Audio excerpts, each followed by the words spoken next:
आप बीती रहस्य के एक और एपिसोड में आप सबका स्वागत है। आज रोहित नाम के लड़के की कैसी स्टोरी लेके आया हूँ जो दिल्ली के अंदर रहता है।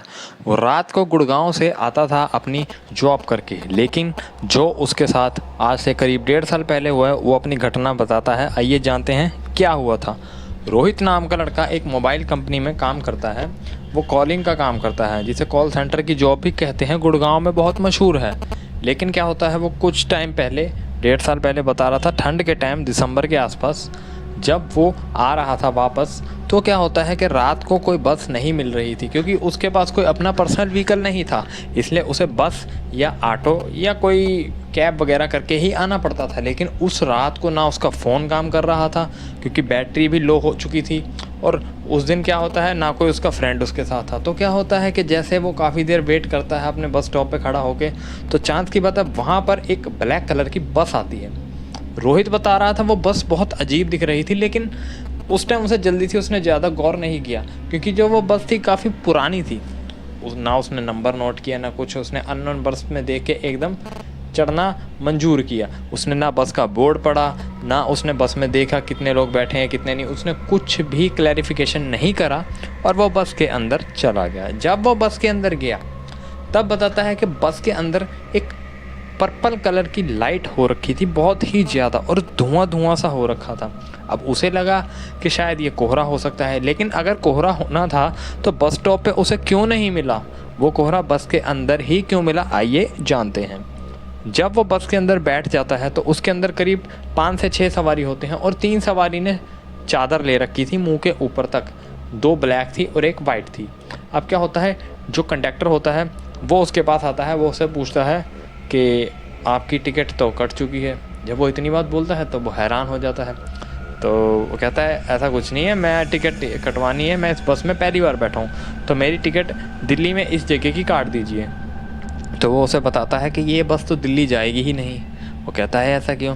कह रहा दिल्ली से पहले इसका एक्सीडेंट हो चुका था काफ़ी टाइम पहले। वो कहता अरे भैया क्यों मजाक कर रहे हो, मैं वैसे ही रात को थका हुआ हूँ, घर जाके मुझे खाना वाना खा के सुबह दोबारा जॉब पर आना है, आप मजाक मत कीजिए। लेकिन वो बंदा सीरियस था। वो कहता है आपकी टिकट कट चुकी है, इस बस का एक्सीडेंट बहुत टाइम पहले हो चुका है, और अब हम आपको आपकी असली मंजिल तक पहुँचाने आए हैं। वो हैरान हो जाता है, बहुत परेशान। वो कहता है ये बंदा अजीब ऐसी बातें क्यों कर रहा है? तो वो कई बार होता है ना हमारे मन में कि यार हमारे घर वालों ने, बड़े बुजुर्गों ने एक चीज़ बता रखी है कि जो तुम्हें शक हो तो उसके पैरों पे देखो। वो जैसे ही उसके पैरों की तरफ देखता है तो उसके पैर नहीं थे। जब पैर नहीं थे, वहाँ पे एक धुआं सा उसके पैरों में बन रहा था, पर वहाँ पैर नहीं थे। अब वो समझ जाता है कि वो गलत बस में चढ़ चुका है। वो उन्हें कहता है ठीक है मेरी टिकट कट चुकी है, कोई बात नहीं, ये बस का एक्सीडेंट हो चुका है, ये बस जाएगी कहाँ? कह रहे तुम्हारे असल मंजिल तक तुम्हें लेके जाएगी। वो कहता है भैया फिर एक काम करो, मेरे साथ ना एक बंदा और खड़ा है बाहर, तो मैं उसको भी ले आता हूँ, उसको भी जाना है दिल्ली, तो आप उसे भी छोड़ देना। अब चांस की बात है कि वो जो कंडक्टर था, जो पता लग चुका था कि हाँ वो भूत है, वो रुक गया। वो जैसे ही रुका तो वो एग्ज़िट गेट होता है जो पीछे, वो छोटा गेट होता है, वहाँ से नीचे उतरता है। उतरने के बाद वो वहाँ से भाग जाता है। अब वो जाके सीधा अपनी कंपनी में जाके रात को सो जाता है, और सुबह जो अपने कलीग्स होते हैं उनको ये बात बताता है। तो उसमें से एक लड़की सी प्रियंका नाम की, जो बताती है कि हाँ मैंने ये कहानी तो सुनी है, लेकिन 2 लोग गायब होते भी सुने हैं, उनका नाम भी वो कुछ बता रही थी, कुछ उसे समझ नहीं आ रहा था। तो फिर भी उसने बताई कि हाँ 2 नाम ऐसे थे, तो ऐसे ऐसे कहानी जैसे तुम बता रहे हो, लेकिन तुम उस बस से बच के कैसे आए? तो वो कह रहा कि मैं ऐसे ऐसे बोला कि मैं कि साथ का बंदा कोई बाहर खड़ा है, तो मैं वहाँ बस से नीचे उतर गया, कूद के आ गया बाहर, और मैं वापस वहाँ नहीं गया। फिर वो जाके क्या करता है, वहाँ जब वो लड़की और वो दोनों दोबारा एक बार फिर जाने की कोशिश करते हैं, पर इस टाइम वो जाते हैं शाम को, दिन में नहीं। तो वहाँ लोकल बंदों से जब वो पूछताछ वगैरह करते हैं तो वहाँ पता चलता है कि वो बस का जो टाइम है वो रात को 11 से 1 के बीच का है। जो वहाँ पर लगाने वाला चाय वाला जो होता है वो बताता है कि हाँ यहाँ एक बस आती है, मैं 8 बजे अपनी दुकान बंद करके चला जाता हूँ ताकि मुझे उस बस का कभी सामना ना करना पड़े। रोहित बताता है कि अगर मैं उस दिन उसकी बातों में आ जाता तो शायद मैं आज यहाँ ना होता, वो बस पता नहीं मुझे कहाँ ले जाती।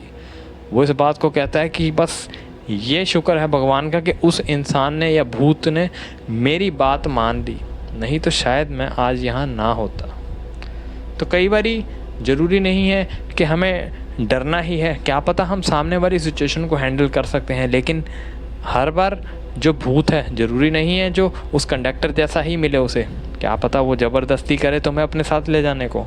उस सिचुएशन में क्या कर सकते हैं वो तो वही सिचुएशन जिसके साथ बीती है वही जानते हैं। तो बाकी गाइस, रोहित ने ही कहा था कि कई बारी जो रात को बसें होती है ना, उस पर ना ही चढ़ा जाए, इसी में भलाई है। क्योंकि अननोन बस पे चढ़ना, और पहली बात तो जल्दी में जाना, एकदम जाके बैठ जाओ तो वो अपनी ही गलती मानी जाएगी, वो फिर किसी और की गलती नहीं होगी। तो बाकी गाइस, ये स्टोरी आपको कैसी लगी हो, और बाकी आप जितना हो सके मुझे अपनी स्टोरीज पर्सनल डीएम कर सकते हैं या यूट्यूब कमेंट्स में डाल सकते हैं। कई लोगों को जैसे मेरा इंस्टाग्राम अकाउंट नहीं मिलता तो आप पर्सनल डीएम कर दें या कमेंट कर सकते हैं, कोई ऐसी प्रॉब्लम नहीं, मैं आपकी स्टोरी अगली बना सकता हूँ। तो मिलते हैं गाइस आप बीती रह सके अगले एपिसोड में।